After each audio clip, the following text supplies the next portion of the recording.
சிறப்புரையாற்ற வந்திருக்கும் இயற்கை வேளாண் அறிஞர் திரு பாமையன் ஐயா அவர்களை அன்புடன் அழைக்கிறோம். இவர் 25 வருடங்களாக சுற்றுச்சூழல் இயற்கை வேளாண்மை துறைகளில் பணியாற்றவர்.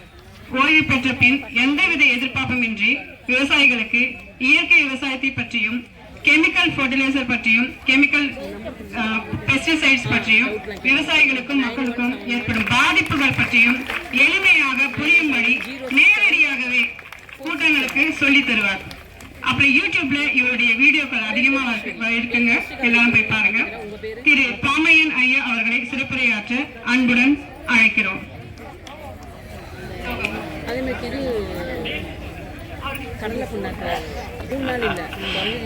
அனைவருக்கும் வணக்கம். ஒரு அற்புதமான நிகழ்ச்சி. அது இவ்வளவு கடுமையான வெயில்ல நிறைய தாய்மார்கள் ஆர்வத்தோட கலந்துருக்கிறது ரொம்ப மகிழ்ச்சியா இருக்கு.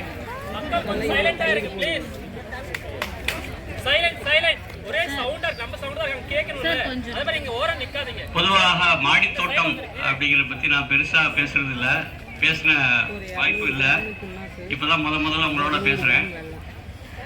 இது ஒரு பெரிய இயக்கமாக அங்கே வளர்ந்துருக்கிறது பார்த்து மகிழ்ச்சியா இருக்கு. நான் பெரும்பாலும் சிறு குறு விவசாயிகளோட அல்லது இயற்கை விவசாயிகளோட தான் கிராமப்புறங்களில் வேலை செஞ்சுட்டு வரேன். பொதுவாக இந்த மாடித்தோட்டம் என்பது இங்கே ஒரு பெரிய அளவில் பல நகரங்களில் வளர்ந்துருக்கு. குறிப்பாக சென்னை, கோயம்புத்தூர், பெங்களூர் போன்ற இடங்களில் இதனுடைய தோற்றுவாய் அப்படின்னு பார்த்தீங்கன்னா கியூபாவில் தான் இது ரொம்ப பெருசாக தொடங்குது.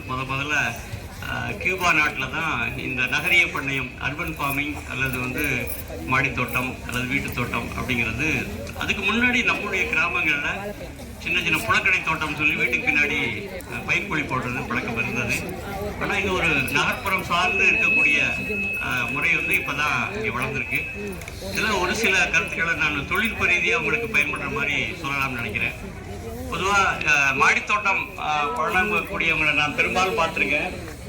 டேப் ரெக்கார்டு வாங்குற மாதிரி முதல்ல ஆசையாக வாங்குவாங்க, அப்புறம் தொட்டியெல்லாம் வைப்பாங்க மேலே, அப்புறம் ஒரு வாரம் கழிச்சு விட்டுருவாங்க, மறந்துடுவாங்க. நம்ம டேப் ரெக்கார்டு வாங்கிட்டு முதல்ல அப்போ கேசட் போட்டு கேட்போம், இப்போ அந்த சிடி போட்டு கேட்குற முடியும். அதுக்கப்புறம் ஒரு வாரம் கழிச்சு மறந்து போட்டோம். அது மாதிரி தான் பெரும்பாலான இடங்களில் மாடித்தோட்டம் நடந்துக்கிட்டு. ஆனாலும் கூட சிலர் விடாப்படியாக செய்கிறாங்க. அது மகிழ்ச்சி. ஏன் மாடித்தோட்டத்தை நம்ம செய்யணும் அப்படிங்கிறத பற்றி கேட்டிங்கன்னா, மிக மிக முக்கியமானது நம்முடைய உடல் நலம். இந்த உடல் நலத்துக்கு நம்மால் உருவாக்கப்பட்ட ஒரு உணவை எடுத்துக்கிட்டாதான் நல்லது. அது ஈகோ லிட்ரேசின்னு சொல்லிட்டு அமெரிக்கா போன்ற நாடுகளில் பெரிய அளவில் அது வளர்ச்சி இருக்கு. அது நம்முடைய உணவை நாமளே உருவாக்கணும் அப்படிங்கிறது அடிப்படை. ஏன்னா வெளியிருந்து யாரும் கொடுக்கக்கூடிய உணவு சரியா இருக்குமா அப்படிங்கிறத பெரிய கேள்வி இருக்கு. என்னதான் ஆர்கானிக்கா கொண்டாந்து கடைகளில் விற்றா கூட அவங்க எங்கேருந்து வாங்கிட்டு வர்றாங்கிறது நமக்கு தெரியாது. அவங்க சரியாகவே செஞ்சுருந்தாலும் ஒரு ஐயம் நமக்கு இருக்கும். அதனால் நம்ம குறைந்தபட்சம் நம்முடைய காய்கறியாவது நம்ம கீரைகளாவது நம்ம உற்பத்தி பண்ணணும். ஸோ அந்த அடிப்படையில் மாடித்தோட்ட முறைகளில் நிறைய அவர் சொன்னாங்க இல்லையா. அதாவது வாழிகளில் செய்வாங்க, அட்டைப்பட்டியில் செய்வாங்க, மரப்பட்டியில் செய்வாங்க, உடஞ்சி போன வாழிகளில் செய்வாங்க. சில பேர் செங்கல் அடுக்கி அதில் மண்ணை கொட்டி செய்வாங்க. பல முறைகள் இருக்கு. எப்படி பார்த்தாலும் நீங்கள் அடிப்படையில் மண்ணை வளப்படுத்தாமல் நீங்கள் மாடி தோட்டம் இந்த தோட்டம் பண்ண முடியாது. அந்த சாயில் ஃபெர்டிலிட்டின்னு சொல்கிற மாதிரி அது ரொம்ப முக்கியமானது. அதை நம்ம எல்லாரும் பின்பற்றணும். என்னதான் நீங்கள் வெளியே இருந்து பூச்சிக்கொல்லி கொடுத்தாலும் சரி, அல்லது பூச்சி விரட்டிகள் பயன்படுத்தினாலும் சரி, எது பண்ணாலும் சரி, நம்முடைய அந்த கண்டெய்னரில் இருக்கக்கூடிய மண்ணு தான் ரொம்ப முக்கியமானது. அந்த மண்ணில் இருக்கக்கூடிய சத்து அடிப்படையானது. மண்ணுக்கும் மணலுக்கும் வேறுபாடு இருக்குது. நம்ம நிறைய பேர் நினச்சிக்கிறோம் மண்ணு மணலும் ஒன்றா நினைக்கிறோம். சாண்டு வேறு, சாயில் வேறு. இப்போ சாயில் அப்படின்னு எடுத்துக்கிட்டிங்கன்னா நிறையா அதில் பாக்டீரியா, ஃபங்கஸ், அந்த மாதிரியான நுண்ணுயிர்கள், கண்ணால் பார்க்க முடியாத நுண்ணுயிர்கள் நிறைய இருக்குது. அதுதான் அடிப்படை. அதுதான் செடிக்கு சாப்பாடு எடுத்து தருது. இப்போ இயற்கை விவசாயத்துக்கும் ரசாயன விவசாயத்துக்கும் உள்ள அடிப்படை வேறுபாடு என்ன அப்படின்னா, ரசாயன விவசாயத்தில் சாப்பாடை செடிக்கு நேரடியாக கொடுக்குறோம். ஆனால் இயற்கை விவசாயத்தில் சாப்பாடை செடிக்கு நம்ம நேரடியாக கொடுக்கறதில்ல, மண்ணுக்கு கொடுக்குறோம். மண்ணில் இருக்கிற நுண்ணுயிர்கள் கொடுக்குறோம். நுண்ணுயிர்கள் தான் செடிக்கு சாப்பாடு எடுத்து கொடுக்குறோம். இப்படி தான் அடிப்படை விதி. எப்படி மருத்துவத்தில் அலோபதி மருத்துவம் நம்ம நேரடியாக எப்படி நம்ம குளுக்கோஸை ரத்தத்தில் நேரடியாக ஏற்றுறோமோ அது மாதிரி. ஆனால் நம்ம சித்த மருத்துவமோ ஆயுர்வேத மருத்துவங்களோ உணவு மூலமாக தான் நம்ம மருந்தை கொடுப்பாங்க. அடிப்படை வேறுபாடு என்னன்னா, அலோபதி மருத்துவம் என்ன சொல்லுது அப்படின்னா நோய்களுக்கான காரணம் பாக்டீரியாவும் வைரஸும் தான் சொல்லுவோம். ஆனால் நம்மளுடைய மருத்துவங்கள் என்ன சொல்றாங்க அப்படின்னா நோய் எதிர்ப்பாற்றல் குறைவது தான் நோய் அப்படின்னு சொல்லுவோம். அது ரெண்டு பேரும் வேறுபாடு. அந்த அடிப்படையில் இந்த மண்ணை வளப்படுத்துவது, மண்ணை புரிந்து கொள்வது நம்ம அடிப்படையானது. இப்போ மண்ணில் இருக்கக்கூடிய நுண்ணுயிர்கள் என்ன வேலை செய்யுது அப்படின்னு நம்ம தெரிஞ்சுக்கணும் எல்லாருமே. பொதுவாக மாடி தோட்டம் போட்டோம், நம்ம காய்கறி பண்ணோம் அப்படிங்கிறதுல அது அறிவியல் பூர்வமாக என்ன இருக்குன்றது நம்ம புரிஞ்சுக்கணும்னா ரொம்ப எளிமையா பல சிக்கல்களுக்கு தீர்வாக இருக்கும். அப்போ இந்த மண்ணில் இருக்கக்கூடிய நுண்ணுயிர்கள் தான் அடிப்படை. இப்போ நுண்ணுயிர்கள் என்ன மாதிரி வேலை செய்யுது அப்படின்னு பார்த்தீங்கன்னா, ஒரு செடி வளர்றதுக்கு நமக்கு ஒரு 16 சத்துக்கள் வேணும். ஆனால் நம்ம எத்தனை சத்து கொடுக்குறோம்னா 3 சத்து கொடுப்போம். என்பிகேன்னு சொல்லுவாங்க இல்லையா, தழைச்சத்து, மணிச்சத்து, சாம்பல் சத்து, 3 தான் கொடுக்குறோம். அதெல்லாம் பெரும்பாலும் நம்ம லிக்விட் ஃபெர்டிலைசர் அப்படி இப்படின்னு கொடுக்குறோம் பார்த்தீங்களா, பெரும்பாலும் அப்படி தான் இருக்கும். அப்போ அதனுடைய விளைவாக என்ன ஆகும் அப்படின்னா மண்ணில் இருக்கக்கூடிய குறிப்பிட்ட சத்துக்கள் குறைஞ்சிக்கிட்டே இருக்கும். இந்த மாதிரி சத்துக்கள் குறையதான் செடிகளில் நோய் வருது, விளைச்சல் கம்மியாகுது. இந்த ரசாயன உரத்தினுடைய தந்தை அப்படின்னு சொல்லக்கூடிய லைபெக் அப்படிங்கிறவர் அதை நிரூபிச்சு காட்டினார். எப்படி இந்த மண்ணில் சத்து குறைபாடு வருது அப்படிங்கிறது. அவர் ஒரு பேரல் எடுத்துக்கிட்டாரு. அந்த பேரல்ல 3 இடத்துல ஓட்ட போடுறாரு. ஒரு அரை அடியில் ஒரு ஓட்டை, 1 அடியில் ஒரு ஓட்டை, 1.5 அடியில் ஒரு ஓட்டை போட்டு தண்ணி ஊற்றுறாரு. தண்ணி ஊற்றும் போது உங்களுக்கு தெரியும், அந்த ஒரு அரை அடிக்கு மேலே தண்ணி ஊற்றினா வெளியே போயிடும்.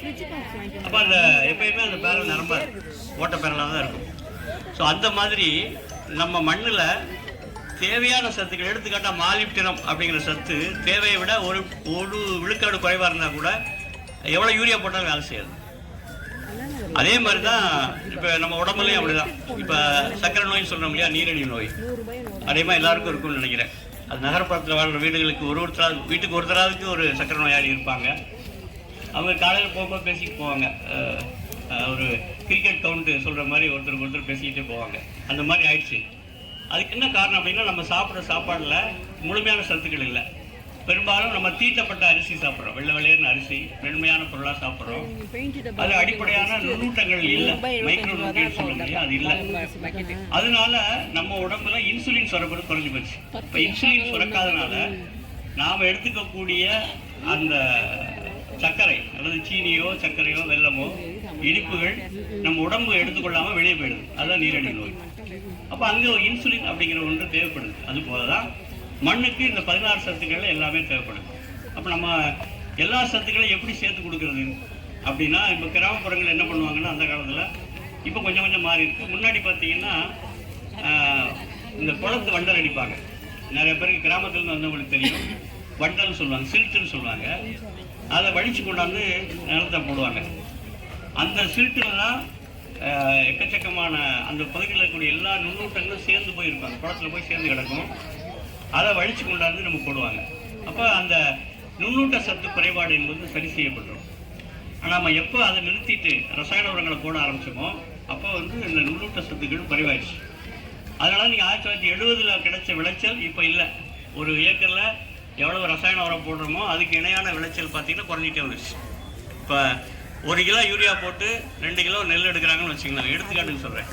இப்போ 2 கிலோ யூரியா போட்டால் தான் 1 கிலோ நெல் வரும். அப்படி மாறிடுச்சு தலைகீழ. ஸோ இந்த மாதிரி நாம் இந்த அடிப்படைகளை புரிஞ்சுக்கணும். அப்போ என்ன பண்ணுறது, இப்போ அந்த மண்ணை எப்படி சத்துள்ளா மாற்றுறது அப்படின்னா, அந்த மண்ணில் நம்ம எல்லா செடிகளுக்கான எல்லா சத்துக்களையும் எடுத்துக்கொள்வதற்கு இயற்கையே நமக்கு நுண்ணுயிர்களை கொடுத்துருக்கு. மைக்ரோஸ் சொல்கிறோம் இல்லையா, இந்த பாக்டீரியா, ஃபங்கஸ் அப்படிங்கிறது நிறையா கொடுத்துருக்கு. அதை உயிரோட வச்சுக்கணும். இப்போ நிறையா பேர் என்ன பண்ணுவாங்கன்னா, அதிகமான தண்ணி கொடுத்தாலும் ஒரு செடி வளர்றதுக்கு என்ன தேவை, தண்ணி வேணுமா, வேண்டாமா, வேணும். தண்ணி தேவையில்லை, ஈரம் தான் தேவை. அப்போ செடி வளர்றதுக்கு தண்ணி தேவையில்லை, ஈரம் தான் தேவை. அப்போ நம்ம புரிஞ்சுக்கணும்.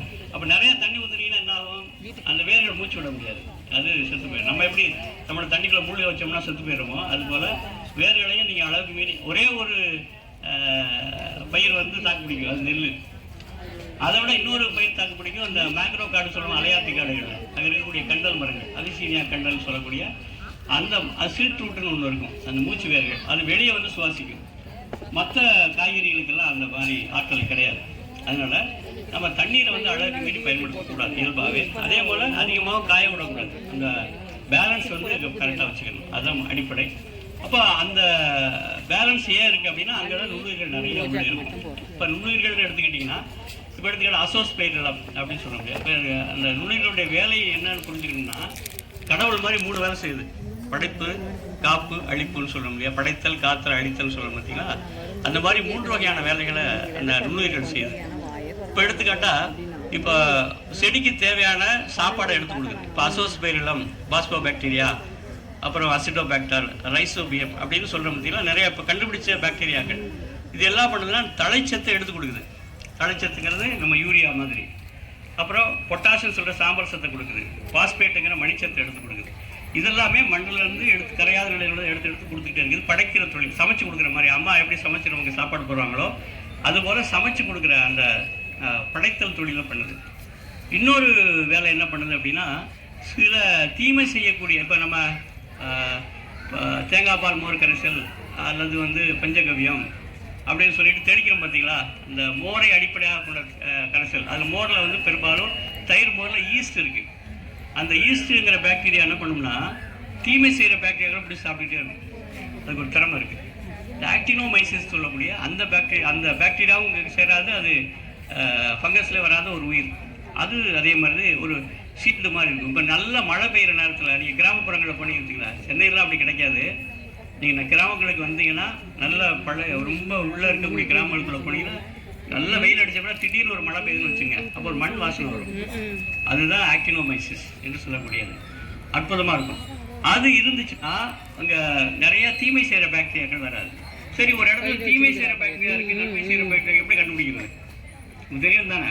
இப்போ நீங்களே மாடித்தோட்டம் வச்சுருக்கீங்க, எப்படி நீங்கள் வித்தியாசம் தெரிஞ்சுக்குவீங்க? ஸ்மெல் பண்ணி பார்த்தீங்கன்னா தெரியும். இப்போ சாக்கடை ஸ்மெல் வருதுன்னு வச்சுங்களேன், அங்கே தீமை செய்கிற பாக்டீரியா இருக்குன்னு புரிஞ்சுக்கலாம்.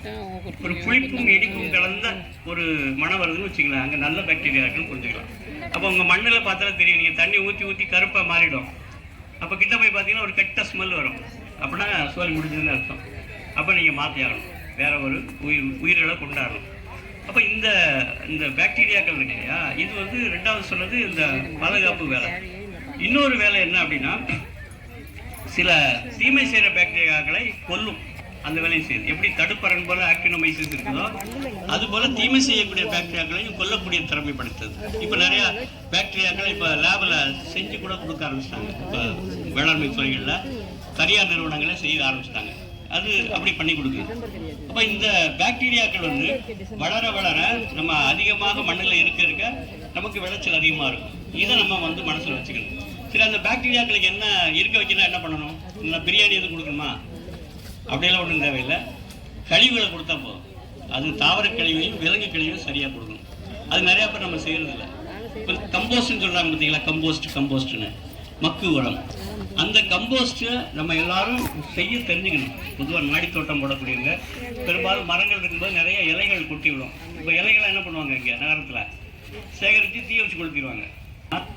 மண்ணில் சாயில் கார்பன் சொல்லுவாங்க, அதாவது ஆர்கானிக் கார்பன். அது அதிகமாக இருக்கணும். அப்படி இருந்தால் தான் அந்த விளைச்சல் நல்லா வரும். ஆர்கானிக் கார்பன் அப்படிங்கிறது நாமளும் ஆர்கானிக் கார்பன் தான். உயிரில் இருக்கக்கூடிய விலங்குகள், மனிதர்கள், அப்புறம் செடி கொடிகள் எல்லாமே ஆர்கானிக் கார்பன் அல்லது உயிர் உள்ள கரிமங்கள். நாம இப்போ இந்த மண்ணிலையும் அதே மாதிரியான உயிர்மங்கள் இருக்கு. அந்த கரிமச்சத்து அதிகமாக இருந்தால்தான் நல்லது. இப்போ ஒரு செடி இருக்குன்னு வச்சுக்கோங்களேன், அந்த செடி ஒரு செடியை முழுசாக பிடுங்கி எடை போடுறீங்க, 1 கிலோ இருக்கு, அதை எடுத்து காய போட்டிங்கன்னா எடை கூடுமா குறையுமா? ஒரு செடியை எடுத்து பிடிங்கி காயப்பட்டால் எடை கூடுமா குறையுமா? குறைஞ்சிடும். அது கிட்டத்தட்ட 300 கிராம் இருக்குது. அதை ஆராய்ச்சி பண்ணி கண்டுபிடிச்சிட்டாங்க. அதை எடுத்து மறுபடியும் எரிக்கிறோம், செஞ்சால் சாம்பலாக மாறிடும். அது இன்னும் குறையும் தானே? அது 70 கிராம் இருக்குது. இப்போ இந்த செடியானது மண்ணிலேருந்து எடுத்தது வெறும் 70 கிராம் தான். இப்போ நிறைய மாடித்தோட்டம் போகிறவங்க கேட்பாங்க, வருஷம் நாங்கள் உள்ளே கொடுத்துக்கிட்டே இருக்கணுமா ஃபீடு அப்படின்னு கேட்பாங்க. அப்படி தேவையில்லை. ஏன் அப்படின்னா அதில் 70 கிராம் தான் எடுத்துக்குது. இப்போ மிச்சமெல்லாம் என்ன எங்கேருந்து போச்சு, எங்கே போச்சு அப்படின்னா நம்ம கொடுத்த தண்ணீரில் காற்றுலேருந்து எடுத்துக்கிட்டு அது தன்னை வளப்படுத்திக்குது. அப்போ அது எரிக்காமல் ஒரு செடியை முழுசாக மண்ணுக்கு கொடுத்தீங்கன்னா 10 மடங்குக்கு தருவீங்க. இப்போ மண் எவ்வளோ வளமாகும் பாருங்கள். அப்போ இந்த மண்ணில் வளம் கூடிக்கிட்டே இருக்குது. அதுதான் இயற்கை நாமெல்லாம் வர்றதுக்கு முன்னாடி, மனிதர்கள் தோன்றதுக்கு முன்னாடியே இந்த உலகத்தை வளப்படுத்துது. அதை நம்ம மறந்துட்டோம். சரியா மறந்துட்டு இப்போ நமக்கு அறிவு அதிகமாக இருக்கு இல்லையா, அதனால நம்ம நிறைய வேலைகள் செய்கிறோம். இயற்கையை நம்ம அந்நியப்பட்டிருக்கோம். சரி, இது ஒரு பக்கம். சரி, இப்போ இந்த மண்ணில் கார்பன் அதிகப்படுத்துகிறோம், அப்புறம் நுண்ணுயிர்கள் அதிகப்படுத்துகிறோம், பூஞ்சாலங்களை அதிகப்படுத்துகிறோம். பூஞ்சாலங்கள் ரொம்ப முக்கியமானது. ஏன்னா பாக்டீரியாக்கள் செய்யாத வேலையை இந்த பூஞ்சாலங்கள் செய்யுது. இது எப்படின்னா, ஒரு கட்டை இருக்குது, சின்ன குச்சி இருக்குன்னு வச்சுங்களேன், அதை பாக்டீரியாக்களை சிதைக்க முடியாது, பூஞ்சானங்கள் தான் சிதைக்கும். அந்த பூஞ்சானங்கள் வந்து அமேசான் காடுகளை ஆராய்ச்சி பண்ணும்போது 120 கிலோமீட்டர் தூரம் போய் சாப்பாடு எடுத்துகிட்டு வந்து கண்டுபிடிச்சாங்க. அவ்வளோ ஒன்றோட ஒன்று தொடரக்கூடியது, அவ்வளோ வலுவான இந்த பூஞ்சானங்கள். இதே மாதிரி நமக்கு இந்த நுண்ணுயிர்கள் மண்ணில் அதிகமாக இருக்க தான் அந்த நமக்கு விளைச்சல் வந்து கிடைக்கும். இது முக்கியமானது. அதுக்கப்புறம் மண்ணை பொறுத்தளவில் மினரல் பாட்டுன்னு ஒன்று சொல்லுவோம். அதாவது எப்படி வந்து இந்த கரிம சத்துக்கள் இருக்குதோ அதுபோல் அந்த நுண்ணூட்டங்களை கொண்ட மினரல் பாட்டு, அந்த தாது பொருள்களும் அதிகம் சமமாக இருக்கணும். அது ரெண்டையும் சேர்த்துக்கிட்டால் தான் உங்களுக்கு இது சரியான ஒரு மண் கலவை நமக்கு கிடைக்கும். அந்த மண் கலவையை நம்ம வந்து பயன்படுத்திக்கணும். இதுதான் முக்கியமானது ஒன்று. அதுக்கப்புறம் எல்லாரும் நான் சொன்னது போல் அந்த மக்கு உரம் செய்ய தெரிஞ்சுக்கணும். அது ஒன்றும் இல்லை, சின்ன ஒரு பையில் கூட நீங்கள் செய்யலாம். வீட்டில் கிடைக்கிற அந்த இலைகள் களைகள் கிடைக்கிறது, காய்கறி கழிவுகள், அதெல்லாம் ஒரு அடுக்கு போட்டுட்டு ஒரு அடுக்கு வந்து சாண கரைசல் போடணும். சாணம் உங்களுக்கு கிடைக்காது, நகரத்தில் இருக்கிறவங்களும் பெரும்பாலும் சாணம் கிடைக்காது. அப்போ என்ன பண்ணுறது அப்படின்னா சாண பொடி வாங்கிக்கலாம், பவுடர் வாங்கிக்கலாம். இல்லை அப்படின்னா நீங்கள் என்ன பண்ணால் இந்த ரெடிமேடாக சில லிக்யூடு கிடைக்கும். அதாவது அதிகமாக நைட்ரஜன் இருக்கக்கூடிய லிக்யூடு, அந்த இஎம் சொல்லுவாங்களே, எஃபெக்டிவ் மைக்ரோ ஆர்கானிசம், அந்த மாதிரி நிறையா கிடைக்கும். அதை எடுத்து நீங்கள் ஸ்ப்ரே பண்ணிவிட்டு ஒரு அடுக்கு மேலே போடலாம். அல்லது மண் இருக்குது பாருங்க, தோட்ட மண், அதை கொஞ்சம் போட்டுக்கலாம். ஒரு அடுக்காக போட்டுக்கிட்டே வந்தீங்கன்னா அது முழுக்க மக்கி நல்லா அது தேயிலை தூள் மாதிரி, இல்லை டீ தூள் மாதிரி மாறிடும். அது உங்களுக்கு எப்பயுமே பயன்படும். உங்கள் வீட்டில் இருக்கக்கூடிய கழிவையும் நீங்கள் வந்து மக்கா மாற்றிக்கலாம். இது ஒரு நல்ல வேலை. அது சின்ன சின்ன பைகளிலே இப்போ அரசாங்கமே கொடுக்குறாங்க, அதை வாங்கி நீங்கள் பயன்படுத்திக்கலாம். அது ஒன்றாவது. அதுக்கப்புறம் சில ஸ்ப்ரே, சில தெளிப்புகளை நீங்கள் தெரிஞ்சு வச்சுக்கணும். தெளிப்புகளை 3ஆக பிரிச்சுக்கிறோம். ஒன்று ஊட்டக்கரைசல், இன்னொன்று வளர்ச்சி ஊட்டிகள், குரோத் ப்ரமோட்டர்ஸ் சொல்லுவோம், அப்புறம் பூச்சி விரட்டிகள், பெஸ்ட் ரெப்பலண்ட் அப்படின்னு 3 பிரிவுகளாக பிரிச்சுக்கிறோம். இந்த ஊட்டக்கரைசல் பெரும்பாலும் மண்ணுக்கும் கொடுக்கணும், செடிக்கு மேலே அடிச்சுக்கலாம். இந்த வளர்ச்சி ஊக்கிகள் செடி மேலே ஸ்ப்ரே பண்ணுறது மட்டும்தான் செய்யணும். அதுக்கப்புறம் பூச்சி விரட்டி ஸ்ப்ரே பண்ணுறது தான். இது 3ம் அடிப்படை. இப்போ இந்த முதல்ல ஊட்டக்கரைசல்கள் பெரும்பாலும் உங்களுக்கு தெரிஞ்சதுதான். இந்த அமிலக்கரைசல் சொல்கிறவங்களே சாணத்தை மட்டும் வச்சுக்கிட்டு செய்யக்கூடியது. சாணம் கிடைக்காதவங்க செயற்கை சாணம், தலைமை சாணம் பண்ணலாம். எப்படின்னா உங்கள் வீட்டில் நிறையா மரங்கள் இருக்குன்னு வச்சுங்க, அந்த இலைகள்லாம் எடுத்து நல்லா துண்டு துண்டாக வெட்டி ஒரு தண்ணியில் போட்டு ஊற வச்சுக்கிட்டு 30 நாள் ஊற வச்சுக்கிட்டு போடக்கூடாது. அதெல்லாம் பயோ டங்குன்னு சொல்லுவோம். அது வந்து ஒரு கூடு மாதிரி இருக்கும். அதை எடுத்து நீங்கள் பயன்படுத்தலாம், சாணத்துக்கு மாற்றாக பயன்படுத்தலாம். அது மாதிரி செஞ்சுக்கலாம். அடுத்தது